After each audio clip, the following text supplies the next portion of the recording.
अगर आप भी चाहते हैं कि भीपी म्यूजिक का ऑडियो वीडियो सबसे पहले आप तक पहुंचे तो इस चैनल को जरूर सब्सक्राइब करें और बेल आइकन दबाना ना भूलें।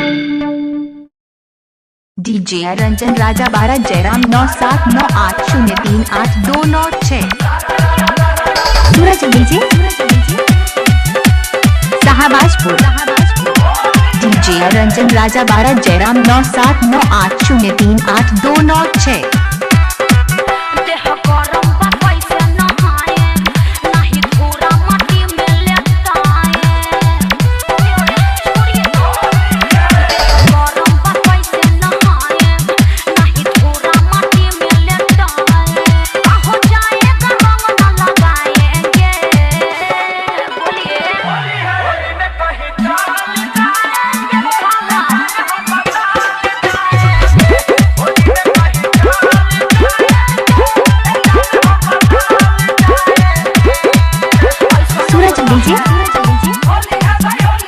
शाहबाजपुर। शाहबाजपुर।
शाहबाजपुर।